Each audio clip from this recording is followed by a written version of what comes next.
आपको बताएं कि इमरान खान को हराने के लिए सब चोर इकट्ठे हो गए। डीजल और स्टूजेस की सियासत का जनाजा इकट्ठा निकलेगा। इंपोर्टेड हुकूमत को नहीं मानते, फौरी इलेक्शन चाहते हैं, अवाम क़यादत का फैसला करें। चेयरमैन पीटीआई इमरान खान की सवाबी में घनगरज। जलसे से खिताब में कहा, अंदरूनी और बैरूनी साजिश से इंपोर्टेड हुकूमत मुसल्लत की गई। अमरीका जानता है इमरान खान कभी अड्डे नहीं देगा। पूरे पाकिस्तान को पता चल गया लोटे कौन है, लेकिन इलेक्शन कमीशन को लोटों का पता नहीं चला।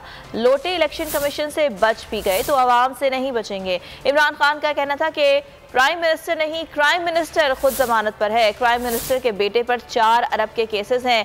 भाई अदालती मफरूर है, ये पैसों के पुजारी हैं। FI अफसरान ने बड़ी मेहनत के बाद शहबाज शरीफ के खिलाफ मनी लॉन्ड्रिंग का केस पकड़ा। FI अफसर डॉक्टर रिजवान का हार्ट अटैक से इंतकाल हुआ। दूसरा अफसर हार्ट अटैक की वजह से जिंदगी और मौत की जंग लड़ रहा है। सारे इकट्ठे हो गए इमरान खान को हराने के लिए। इंशाल्लाह इन सारों का इकट्ठा जनाजा निकलेगा।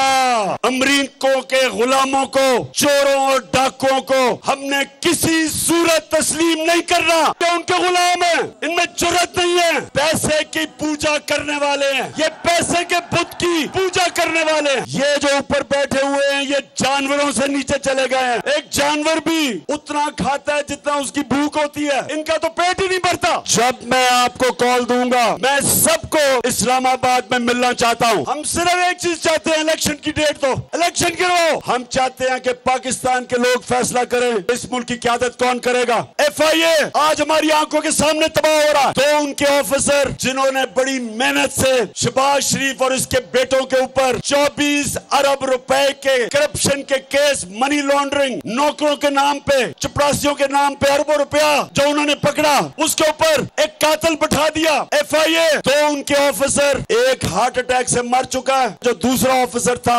आज वो अपनी जिंदगी की जंग लड़ रहा है। और मैं इंशाल्लाह इस पे बताऊंगा कि वो कौन सी जहर इस्तेमाल की जाती है जो खाने में डालते हैं जिसकी वजह से हार्ट अटैक होता है। अब यही FIA से वो होगा जो MQM ने कराची की पुलिस से किया था।